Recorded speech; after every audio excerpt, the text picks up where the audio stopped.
So hello to everyone, and thank you so much for joining us this afternoon on your Friday afternoon for our roundtable discussion. Today's discussion is on discipline integrity, responsible research, and the pursuit of excellence. My name is Felicity Kelleher. I'm based in the Southeast Technological University of Ireland, and I'm also on the Advisory Council for IFSAM. If I could also introduce you to my co-chair, Dr. Bingbing Ji, of Lancaster University in the UK, and also affiliated to China.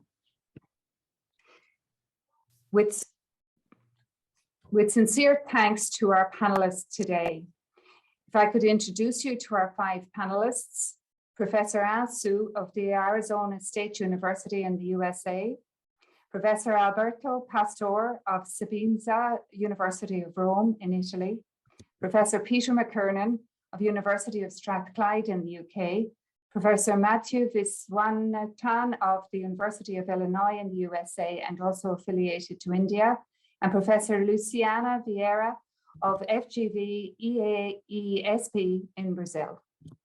Each of our panelists will first begin by speaking to us about their chosen topic, and then we will have a roundtable discussion in relation to discipline, integrity, and responsible research. So if I could first introduce you to our first panelist, Matthew, if you'd like to share the screen.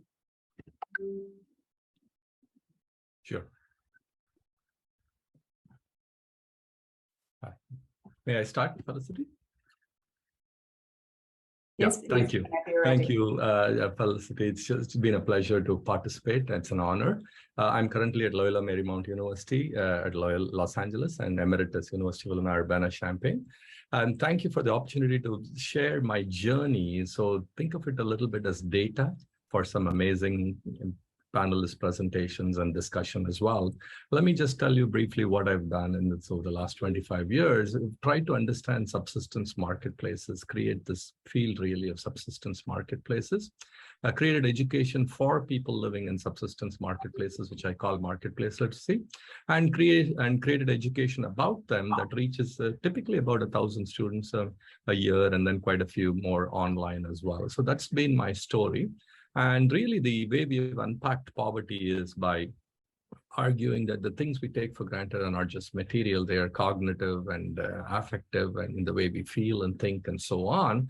And this research is really about hearing voices previously unheard. We take a bottom-up approach. The word marketplaces suggests that these are not markets or means for our existing products and existing initiatives. They should be studied in their own right, inside out. And so we take this bottom-up approach rather than a mid-level approach like the bottom of the pyramid approach or a macroeconomic approach.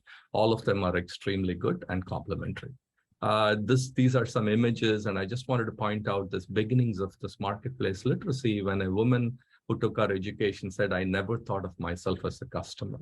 The very words we use, we take for granted. Our abstractions we take for granted. And this certainly comes out of our research, and it's reflected in what we do with communities as well.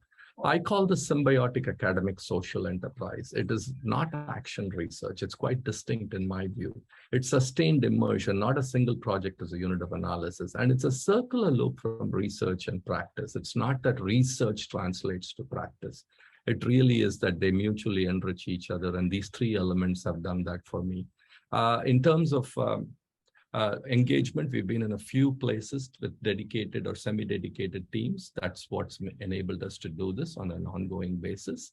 And some examples of synergy: we started with research on low literate consumers in the US, led to nutrition education materials, led to broader research on consumers and entrepreneurs, led to marketplace literacy education, led to a year-long interdisciplinary course, led to much more learning experience, led to us understanding bottom-up innovation and designing marketplace literacy to increase reach and so on. So there's lots of synergies in all of this. The broader lessons, it's more bottom-up than a grand strategy. It evolves because you are in the field. What translates is the researcher as much as the research. It's being in the ecosystem. It's not just that it's that research and that specific insight from the research that translates. It's you being there that translates as much, if not more.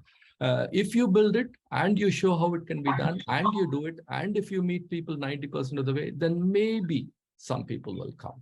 That's really what I believe in. I really think that that you have to show how something translates to practice in order for people to buy into it. I am also very clear that there are some things that sound good, but when you're in the field, you have to peel past that. For example, the idea that we do research with our communities, well, they are involved in survival, and it's very hard for them to be doing research with us. And so I think we have to be careful about things that sound good, that mean well, but at the same time, the reality is quite different. We have the power as academics, because we have a research mentality that's incredibly important to understand real impact. And we are good at education, and that's really needed a lot in a lot of communities. This has not been about working back from the answer, but seeking out new questions. So when I went to the Urbana Adult Education in 1997, after being trained as a tutor, I did not know whether I'm going to be publishing one page or half a page, but I knew I wanted this to go back to the communities. So I just want to say a few lessons on responsible research, etc. Permissible mission boundaries mean impermeable ethical boundaries. So not to put our toe down slippery slopes. I don't mean to be holier than thou. I fail every day, but to be very careful about keeping things very separate when they need to be. My nonprofit is a separate entity for the last almost 20 years, and it's so important not to mingle in ways that are unethical. Be grounded in purpose. The larger purpose and people matter the most. What we do and who we are reflects on the purpose. And it's important to reground frequently. For me, being bottom-up means I wish I were talking to you now from a Maasai community in Tanzania, because it just helps me to stay humble. When I talk about it with a slide, I become very top-down. Not just what we do, but how, keeping our promises, valuing relationships, nurturing team members, and realizing how we can abuse our intellectual power, with a very simple idea of saying, I know more than you, to somebody who's at the bottom of society. Don't be beholden. I know it's easy to say, and particularly if the funding cart leads the horse, one has to be careful. Some substantive lessons for responsible research. Focus on that intersection of rigor and relevance that can stretch existing theories. In the method side, we talk about confounding levels of a construct with the construct. And that's what this does. It enriches, it takes us to the extremes of variables. Identify the precise intersection of rigor and relevance. A health and telemedicine study. Here we are looking at it. We want to send different messages, but what is it that people lack? Just basic access in isolated areas. So that became the focus of our research as well, because it helps you to find the most meaningful. Evolve qualitative research bottom-up, methods bottom-up. And we have a lot of ways we have done so poorly. Disseminate more to communities, be more top-down and influential in influencing institutional change, translate findings more. We have failed in a lot of different ways. So in terms of conclusion, I would say research is a means to a larger end. Synergies end up enriching the research and other elements as well. We really need to be making movies not just for movie critics, but for a wider audience, given all the brain power that goes into research. And, I can say that because part of my time I'm near Hollywood, right, at Loyola Marymount University. And really, it's about what academics can be and what's certainly needed of us at this moment in time. And so I just wanted to say those things, and then a couple of other conclusions. You never know where innovation can come from. And really, in our case here, we are in a business school going out and doing these kinds of things. And I can promise you that it has come back in ways that one couldn't imagine to the institutions I've belonged to and the disciplines I've belonged to, whether it's through the bottom-up approach or immersion and so on. A couple of other things on a personal note, I would just say that reaching out is important even through one's own adversity, because the people we work with do not have the resource to address their own adversities. The idea that I know more or better is just the first thing to ruin relationships on the ground, because I'm dealing with people who know how to survive 100 times better than me. Even the notion that I'm helping you can be quite corrupting. It's really about, this is who we are, this is what we do. And, I've been more enriched than any of the communities that we worked with. It's important to keep your promises. And I want to end with my biggest failure, which is no matter what you do on the ground, there is power abuse that goes on, and I fail at that every day. I try to correct it, but it happens all the time. Thank you very much. Thank you very much, Matthew, and a fantastic journey, but also some real insight there. I think you are right when you say we have the power, and really that's the baseline for our discussion this afternoon. So thank you so much for such insightful words. If I could now direct you to Anne and Peter, who are going to work together in relation to their thoughts in context. Whenever you're ready, Anne and Peter.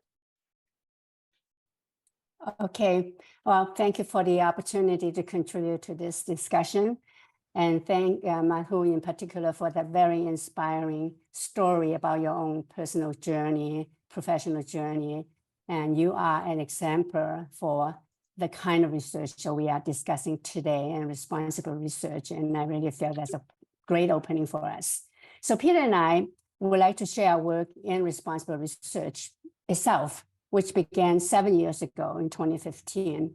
I will focus on defining the concept of responsible research and discuss why it is important for the discipline's integrity and research excellence. And Peter will focus on what different stakeholders in the research ecosystem that each can do to promote responsible research in pursuit of excellence in our disciplines. So what is responsible research? Next slide, please. Slide 3. What is responsible research? May I have it? Okay. We define responsible research as scientific work that produces credible knowledge with either direct or indirect usefulness for addressing problems important to society. And Mahfouz is really a direct addressing it. And this definition relates to the true responsibility of science. Now, it is certainly rigor and relevance issue, but it is more than that. So the true responsibility to science, if you click again, you should go to the right side. The first is through science itself, and that is the pursuit of truth by producing research findings that are robust, reliable, and consistent with reality on the ground. The second is our responsibility to society by producing knowledge when applied will benefit and not harm society. We've seen many examples of science in the past in our own disciplines also that have harmed society more than helping society. So next slide, why is responsible research important for research integrity? It is not news that our research has the problems of integrity. That's why we're discussing it today. We all have heard terms of hacking, which is hypothesizing after the results are known. P-hacking, which is finding significant correlations in a large correlation matrix and making up a theoretical story to explain the significant correlations, or only report the variables with significant p-values, and the magic word p-values. Dropping hypotheses with insignificant results, dropping cases to improve statistical fit are common practices. And these are considered as little lies in a paper by Schwab and Starbuck. Few scholars dare to commit big lies, but we know that papers have been retracted from top-ranked journals because they've been found to be fraudulent. In other words, these were made up, and nothing in a research paper is true, whatever. So these problems of these practices, the problem is that the findings are artificial, clearly, they cannot be replicated. And then these results, if taken seriously by policymakers, will lead to wrong policies that not only waste money, but potentially harmful to people.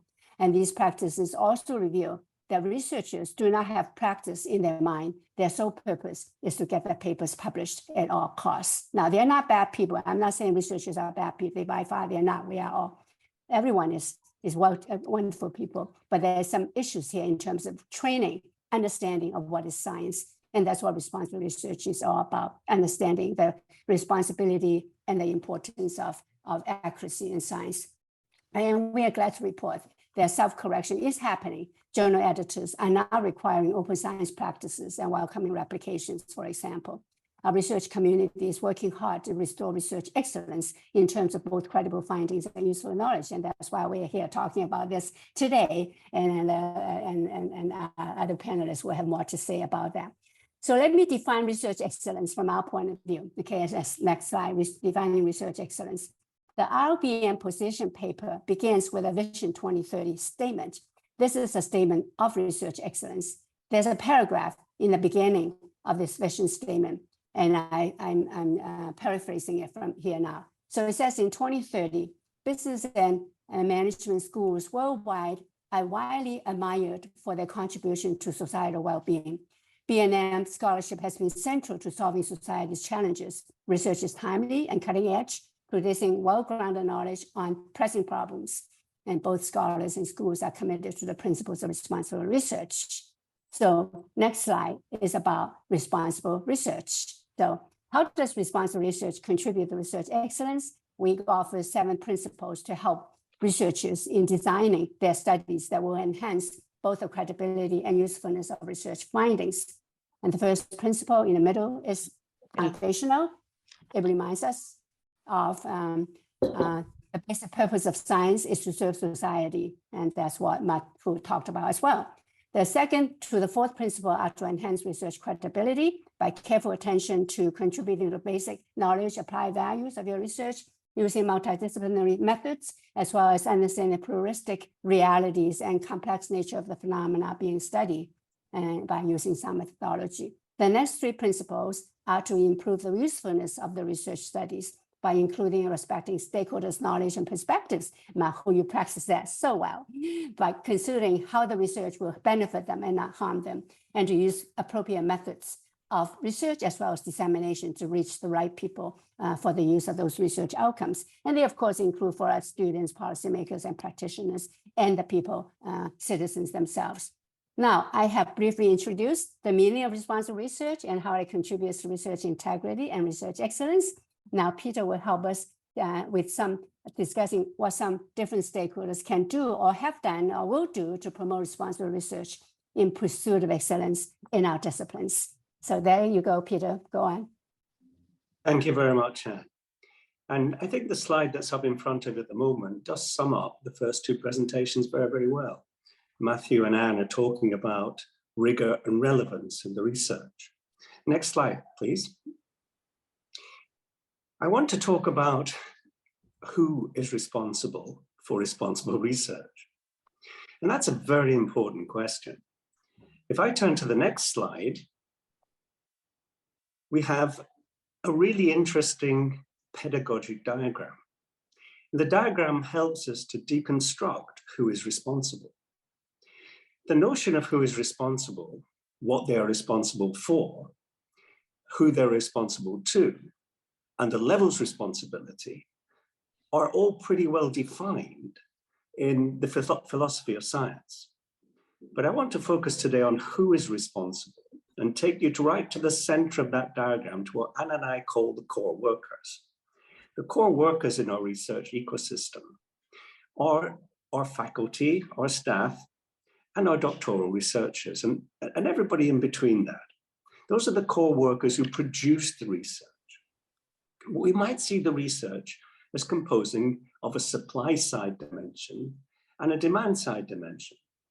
On the supply side, if we take these little circles above and below those core workers in the center, we have the disciplines, the societies, and the journal editors and their reviewers. And at the bottom, our university leaders and our school leadership in the form of deans. Now let's look at that center circle and how we interact with the other 2 sets of internal stakeholders. I want you to see that center circle as a group of researchers here at a very important amalgamation of academies at IFSAM conference. I want you to see that spelled another way. Spell that center circle Y-O-U. And imagine that there's a finger pointing out of the center of that at you. You are responsible. And together we are responsible. We are the core workers from which all of that responsibility emerges. Many of our colleagues come up into the internal stakeholders up above because they are journal editors. They're like us, senior scholars, who worked our way up in this profession to become those editors and to become those reviewers. Some of our senior scholars become school leaders and deans, sometimes several times over. Also, some of our internal scholars, those co-workers, become university leaders, vice chancellors, principals, and so on.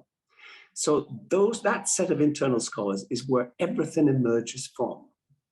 Because then when we go to the circles to the left and to the right, we're looking then at associations on the left-hand side, the accreditation agencies, the ranking agencies, the publishers, and so on, publishers of rankings. Those are very influential people. They have agency and effect and impact over our schools by way of dean's KPIs. On the right-hand side, we have a set of external stakeholders, businesses, non-government organizations, government funders, and so on, for whom we need to get our research done. Next slide, please. So on that slide, what I'm talking about is imagining you're at the center of a set of powerful internal and external stakeholders. And then we come to some very important players. They're all the professional associations. Management you can break down into quite a number of different disciplinary parts, each one of which has their own rules and regulations, has their own training programs, has their own conferences, has their own doctoral programs, has their own mentorship schemes, and so on and so forth. They are part of how the core worker emerges, almost like a little caterpillar that emerges into a beautiful butterfly. We're producing this wonderfully responsible research with the help, assistance, and promotion of the professional associations. IFSAM plays a particularly important role amongst all the academies because it's the center, the crux of where a lot of the academies cross. The awards that they give out, the conferences that do roundtables like this, organizations like IFSAM have to be credited fully with their role, which is central and direct in the promotion of organizations like RRBM. EFMD and AACSB, the accreditation agencies, AMBA as well for many of our schools, they have amazing agency because they penetrate the KPIs that deans set in their schools or that deans are set by their university administrators. For example, under our current summits for RRBM, we've had 4 summits since 2019, when we've discussed with external and internal stakeholders what we could do to change the system. We wrote "I will" statements, and one of the chief executives of AACSB was present at one of our first summits and wrote an "I will" statement that they would change some of the accreditation statutes around responsible research. That happened, and that is now becoming very impactful for every school that needs to be reaccredited and for new schools that need accreditation. Next slide. And finally, the role of senior scholars. RRBM gives many webinars around the world. It gives many direct face-to-face presentations. And within these, we're always asked a question. And the question is, what can we do about it? In particular with regards to doctoral programs. Doctoral students want a change in the system. 100% they want a change in the system, but they cannot do anything about it. They do not have the agency, either singly or co-jointly, to change the system. So they ask us as senior scholars, it's up to you, please change the system that we find ourselves in, full of KPIs around particular targets to publish in particular journals. And then the path-dependent model carries on.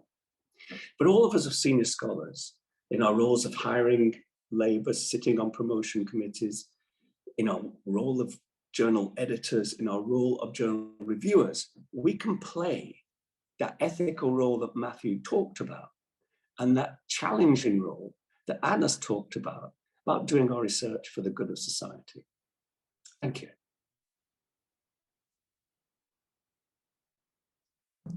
Thank you very much to both Anne and Peter for really insightful criteria around the infrastructure that we're looking at here today. I think the 7 principles, Matthew, Anne said it as well, but the 7 principles, when they're in action, can be truly powerful, and there can be an impact that is societal at its core. So very much in terms of the first 3 speakers, we have a great deal to already speak about in our discussion.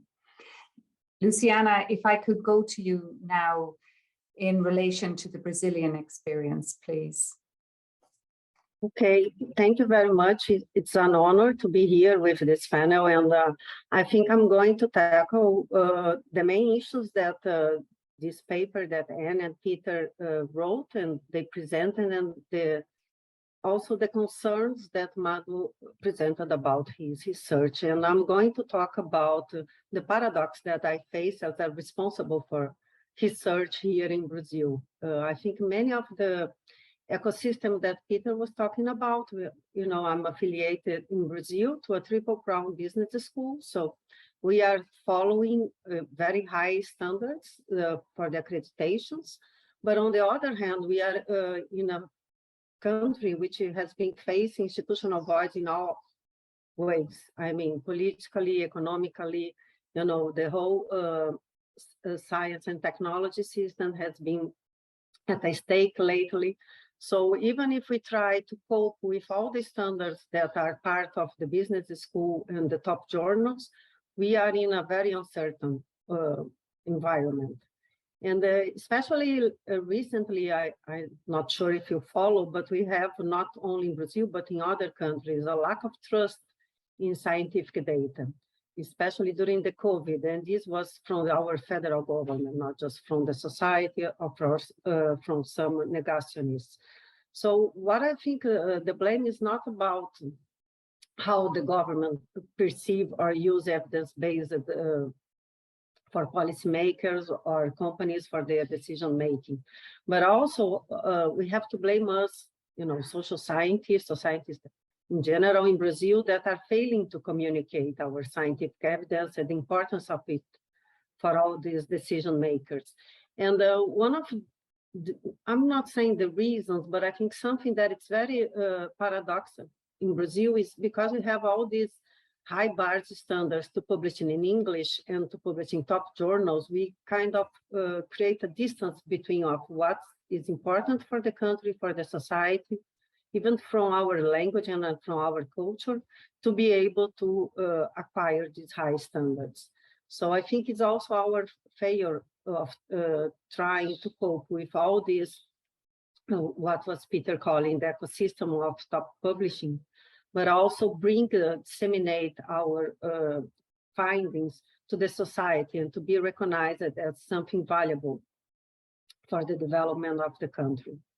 So what also I think it's important to say, and I think Madhu was talking about something related, is how to engage with real world in our research questions, not bringing our research questions only from theoretical reviews from what's happening in developed countries like the US or Sweden or the UK, but bringing them from the bottom, engaging stakeholders in our search for a better research, for a reliable research, for a responsible research, and what is relevant for them, for the society, for managers, for the government, and not just because there's a call for paper, because that's what interests publishers or funding agencies. So I think this means, how to have integrity in our research, something that is not just for publication, but something that really is the meaningful research for all. I think that's very related to what science has been trying to reach, for a better world. So about this challenge, I've been training PhD researchers for almost 20 years now in Brazil. So it's complex because all these funding, all the careers incentives are to publish in top journals. I think, the previous three speakers talk about this. But we also try to incorporate social values. I'm working in operations management research. And I think nowadays we've been trying to use more participatory research in this field than it used to be before, where we are using basically, quantitative data and surveys. So I think we always have these trade-offs on how to guide our new researchers,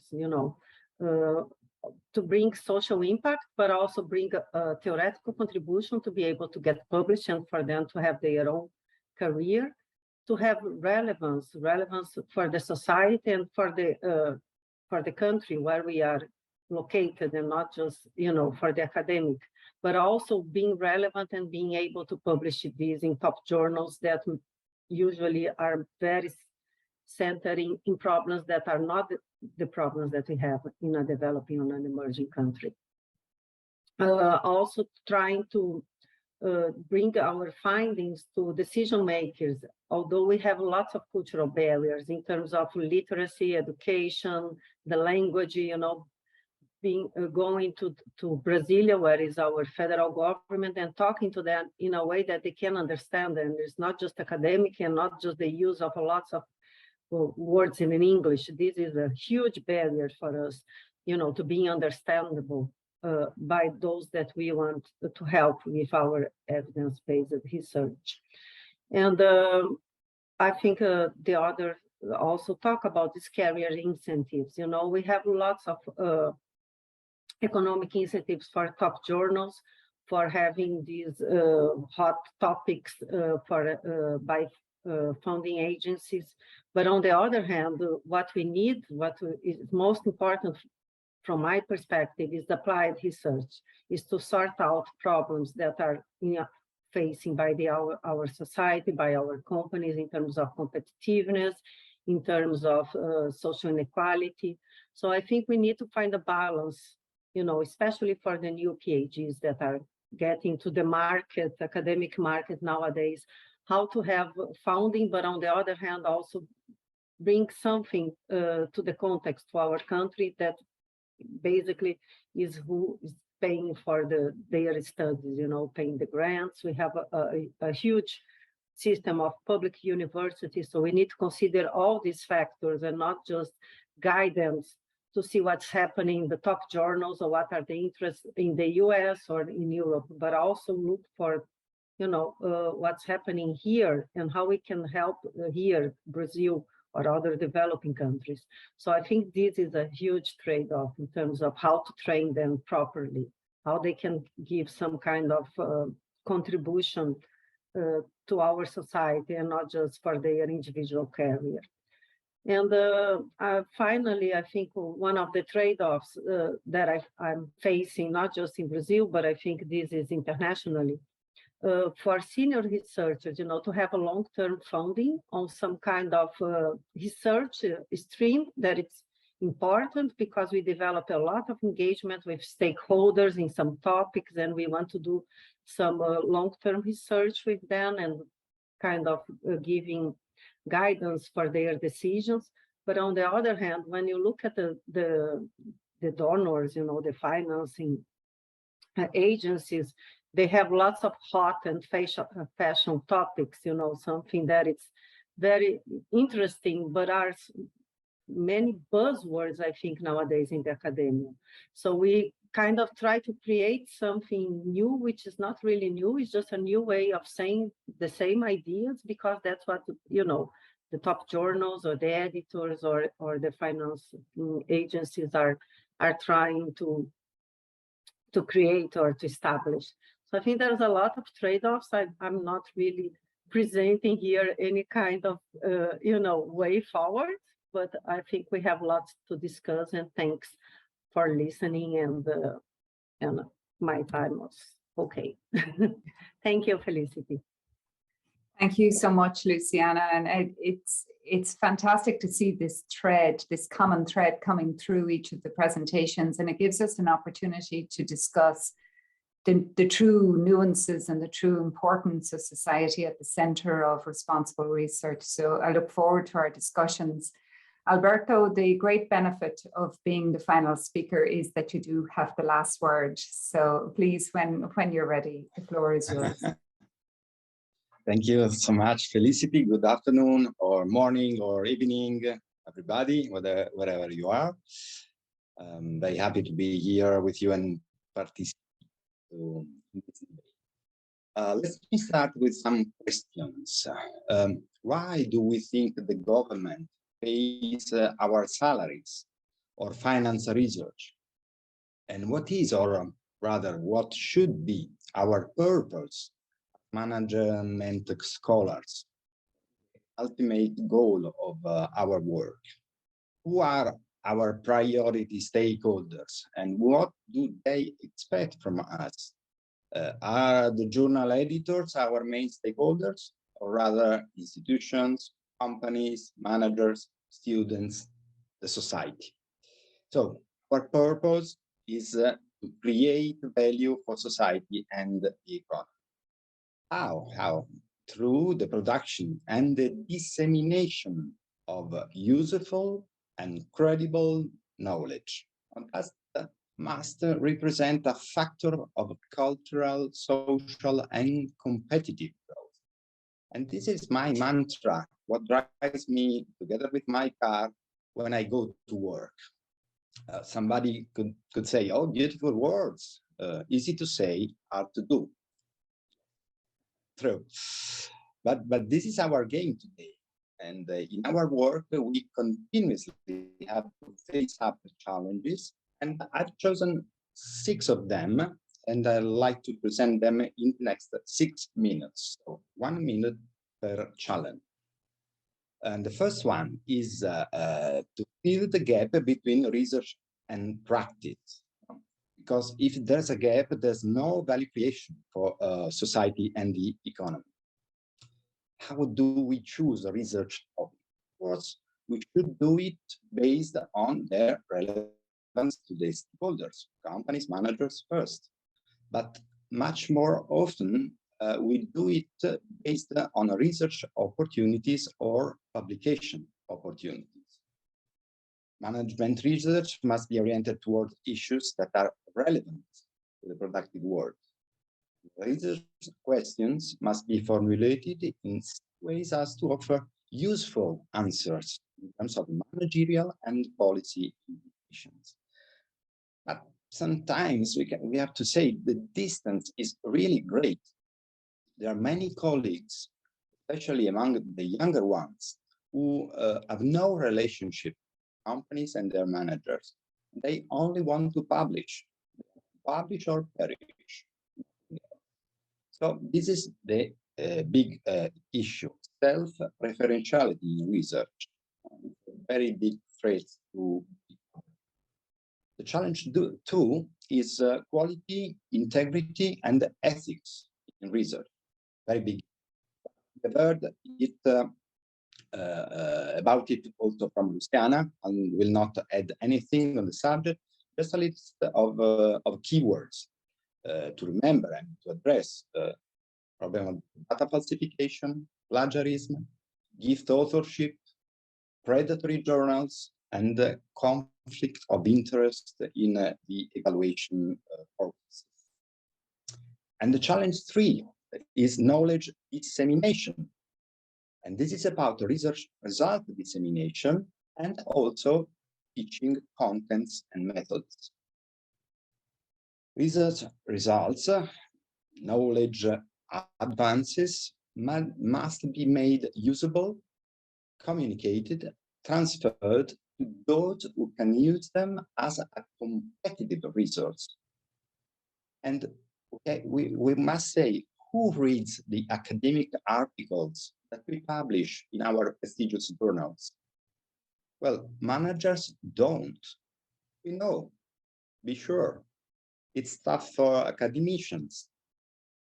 So all channels for the transfer and communication of research results must be exploited. And that's not what we do. Do we really care about knowledge transfer and dissemination? Think of the marginalization of books and other research vehicles in recent years. I'm very happy that we are now moving towards a reversal of this trend. Let's see the recent IFSAM white paper that emphasizes the need to utilize the full variety of a form for the publication and transfer of research results, including textbooks and monographs. What about teaching? How important is what we teach and how we teach? Our students are the ruling class of today, and the managers are the ruling class of today, and our students are the ruling class of tomorrow. But many of us, especially in the senior generation, choose this profession to work with the students.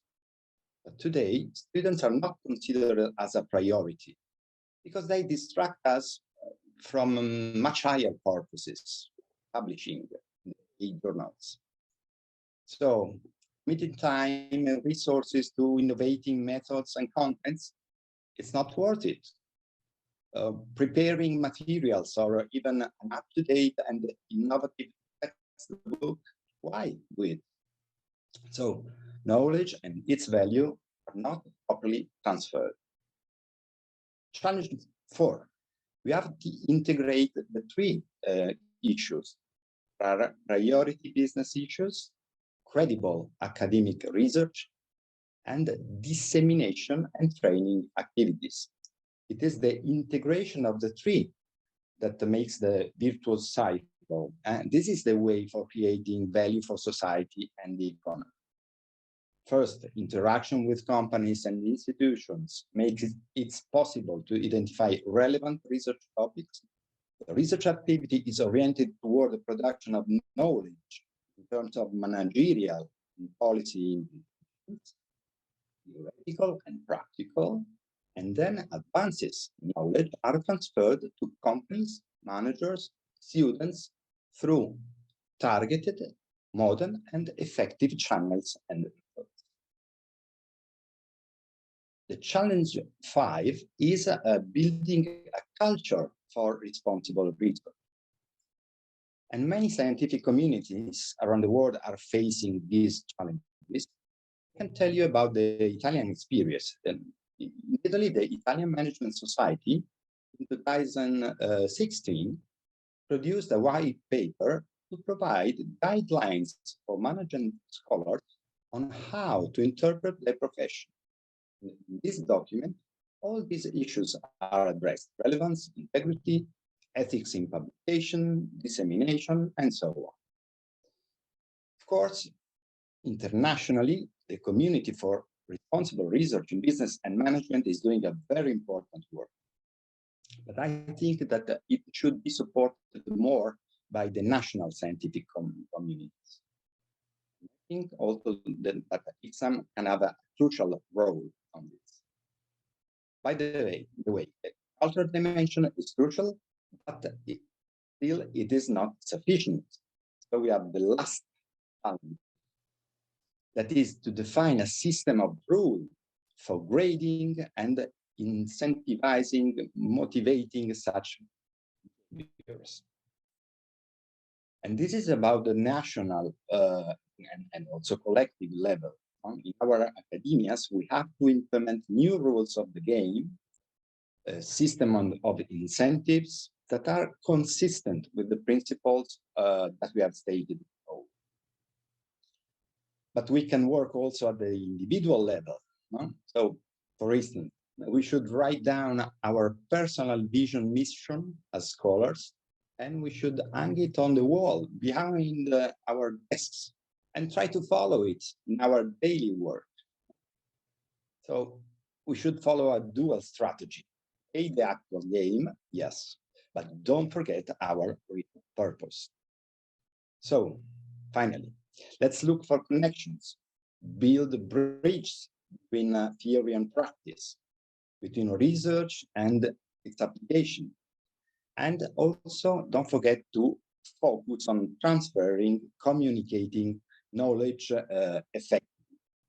And I think that this is creating value for society and the economy. Thank you. Thank you very much, Alberto, and thank you to all of our panelists. It's been an incredible journey thus far to think about the specifics of our impact as researchers and how important it is. As Matthew said at the start of our conversation, we have the power, and with that power comes this responsibility. So considering the thread through all 5 presentations, if I could turn our attention to that thread of competitiveness and the fact that competitiveness in research may be pulling us away from our contribution to our local context, as Luciana pointed out, where Anne and Peter spoke to us about that central ethos of service to society. Where does that sit in the context of a good, increasingly competitive environment? And as Alberto said, you know, that mantra as to what is our value as a researcher, that should be at our forefront, at our desk, as you rightly pointed out. With that in mind, could I put the first question to the panel?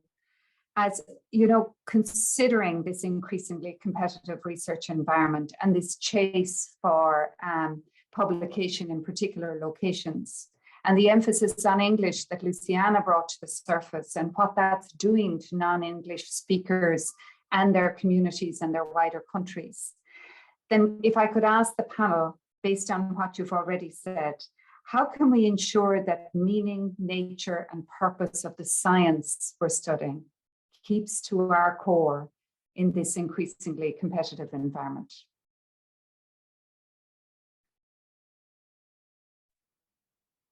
Peter. Yeah, I'd just like to extend that, Felicity, because I think it's a very powerful question. And it links very well across all the speakers. Because we start off with the concept, with Madhu and Anne and myself to some extent, with what we used to call the double hurdle. The double hurdle was always about rigor and relevance. And it was first put together, I think, in a paper by the founder of the British Academy of Management, Professor Andrew Pettigrew, who talked about the double hurdle, and BAM's strategy for 10 years after that was always about conquering the double hurdle. But listening to the panel today, Felicity, it seems that, you know, we're adding other things to that double hurdle. The double hurdle may longer be not enough. So I think what Alberto's been talking about is you can have the double hurdle, you can have good science, and you can have the rigor of that science, and that's passed into relevance because the work that you're doing is relevant to society. But there's a step beyond that, I think, that Alberto is pushing, which is the type of dissemination that we use traditionally is not appropriate to get relevant research across to the right audience. And I think what Madhu was talking about is a step even beyond the dissemination, which is a step taking the information to the external stakeholders and getting them to take action about it. So dissemination is one thing, action from the dissemination is another. So I think there's rigor, relevance, dissemination, and action beginning to pop out of this panel discussion so far. So that's only a partial answer. I recognize that, Felicity, but others will have other things to say. Thank you, Peter. If I could open it to the floor of panelists. I just wanted to mention one thing, and Luciana's point about English is so well taken. I think the idea of working back to the answer of what it takes for a top journal is really, you know, stifling creativity in so many ways. If I need to show the same 6 moderating, mediating relationships and a very clean notion of reality, I'm on a journey where failure is very likely, which is I've started a journal and a web portal, and it's going extremely slow. But the idea is to add value before a paper is ever submitted. And exactly to Luciana's point, right now there are 2 authors who, in our words, in an American notion, we would probably say they don't know how to write papers, but they have a lot to say. So that means really working with them well before the fact, as long as they do their homework, go out and do the work, help you to write it. And then once you do that, it's an anonymous process. And it's going very slow, but I just wanted to use that as data as well, the idea of adding value before is so important to bring in people who have a lot of insights. They just don't know how to couch it. Now it's a lot of work. Sometimes that one person could take up more work than the rest of an edited volume or something like that. But I think that is a very important piece. The second important piece is, let us reflect messy reality. I mean, it is very, I don't know how to put this. It's really, not at all a good idea to essentially say, you need to do a 7th study and show this in order for your paper to be published, versus saying, look, you went out and designed it as well as you could. Let the chips fall as they may. So, thank you. I think there's great wisdom. Luciana? Yes, no, I was thinking about how to be relevant and disseminate. And my experience with working with research teams, when you have transdisciplinary researchers and one is more into, taking the findings to other kind of audience, other kind of publics that are not, the top journals in English, but taking it to, to the society who speaks Portuguese or Spanish or other languages. So I think working in a paper should be an output of a research team, of a research project, of a long term, of different profiles. And the paper is one of the outputs. I don't believe that the paper is the main output of a research project. Of course, when you have a PhD student, you have to try to engage this PhD student in this, in a part of a teamwork as well. Not an individual work, because it's very tough to be doing it by yourself, but part of a team which has this output of being the PhD thesis, the papers, but also bringing all these findings in a different language, to a different public, to more technological outputs, technological journals or newspapers or social media. So I think for me, the solution that I found so far is trying to create a research team with different profiles, and then we can try to do this dissemination in different ways, even if the economic incentives are for writing the paper in English in top journals. But I think we have these other, other ways of disseminating and bringing people from different backgrounds. Yeah, and recognition of the purpose of science as well. When we go back to what Alberto talked about in terms of knowledge transfer, it's not just what knowledge to transfer, but how it's transferred that offers us this societal impact and this service to society. So, Luciana, it's so vitally important to understand all the people that can benefit from the study at hand, and that maybe the access to these journal articles is not sufficient for all those who could benefit from your work. Matthew, in your experience, considering this social enterprise element of your work, what I would ask you in the context of what is this a purpose of science? What's your experience of communicating that information to that wider societal grouping that you work so closely with? Thank you, Felicity. I think in some ways it's the education itself that reaches people, right? And that, in fact, was so rewarding. It took about 10 years to publish the first paper, but a woman stood up in one of our educational programs early on and said, "You didn't just educate me, you educated my family." Now, it wasn't a direct one-on-one. It was more about being immersed and realizing that, look, this is some of the things I'm finding. That's a funneled specific research paper I'm writing, but here's a more general, application of it. And so that I think is really the biggest reach. And then certainly the field members, some of the people who are really social entrepreneurs, their recognition of it and so on. And I was the most surprised that, education can have an impact. And here I am a so-called educator. So I think that is, I would say that has been the biggest thing. I think the failure for us, Felicity, is that I'm very bottom up. And so I tend not to look at it top down and go more institutional. And then that way you spread the word around much more broadly. And I'm trying to do that now, but that's my inherent weakness as well, being very bottom up in terms of what can I do? And Peter's observation is so right on, but you do have to step back from that action and try to find a way to be more, widespread in your dissemination as well. Thank you. Yeah, absolutely, and good advice. And perhaps as panelists, I mean, the collective wisdom of the panel may be of value. Certainly for me, it's hugely of value to me to be a listener in this scenario, but also meant you to remember you don't have to do it all yourself. So maybe bottom up is a very wise place for you, and then to know who are top down amongst your peers and those who wish to pursue the ethos of responsible research as a community.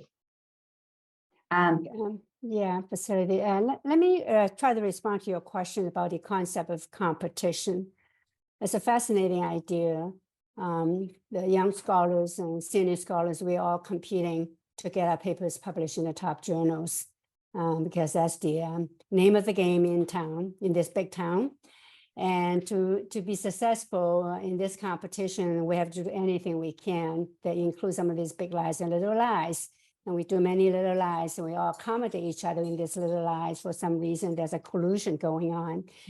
And so that's one form of competition. Another form of competition, that is what science is supposed to be doing, and all the natural sciences, most of it, and they have their own problem, is to compete for your ideas to be known, right?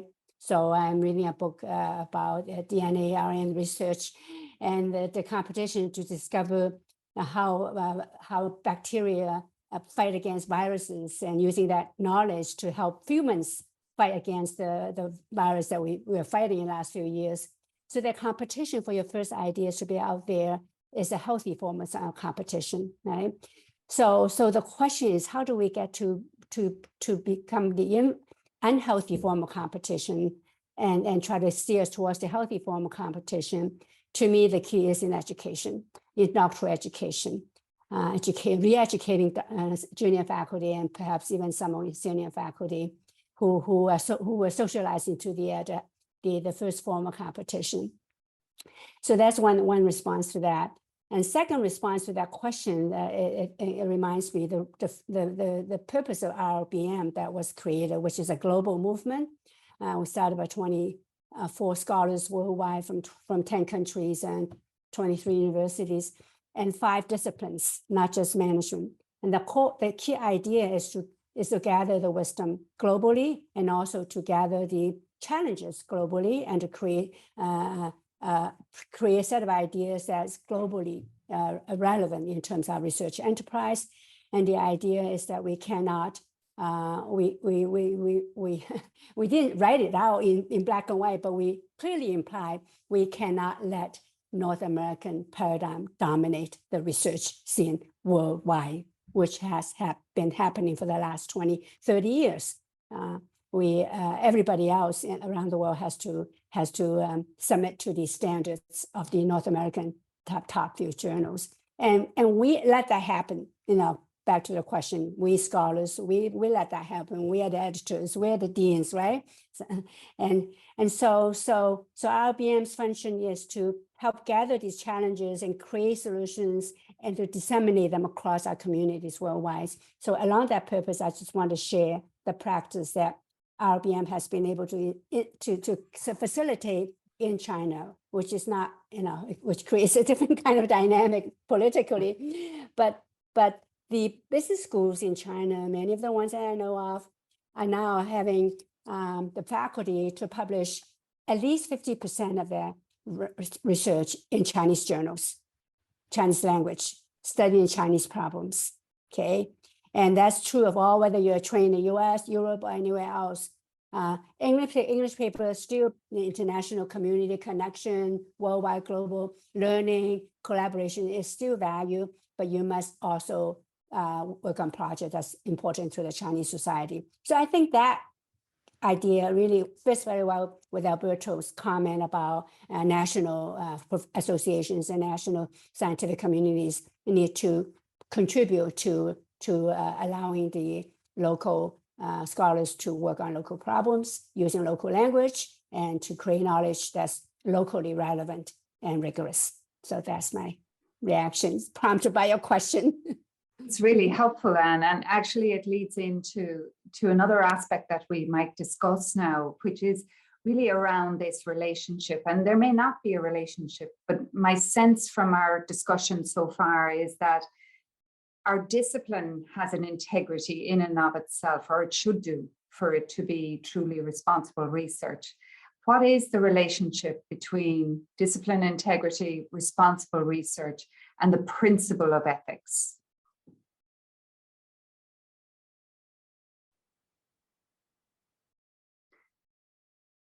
If I break it down a little more, and I'd say to all the panel, I think that considering what we've just spoken about and considering the nuances, look, I'm from Ireland, which has 5 million people in it, which is roughly the size of one of the provincial cities of the United Kingdom. Now, if you compare that to China with 1.3 billion people, our relative importance is visible on the page, but for us, Ireland is important to us. So in terms of our integrity, an aspect of my integrity is my loyalty to not just my country, but to my region of my country, because that is written in the ethos of the organization I work for, is our contribution to rural and regional development. So if that's an aspect of our integrity that makes up who we are as an organization and who we are as individuals, then I think of responsible research as being a contribution to my region first and foremost. I have the benefit of tenure. So the competitiveness of that publication chase is less important than my integrity.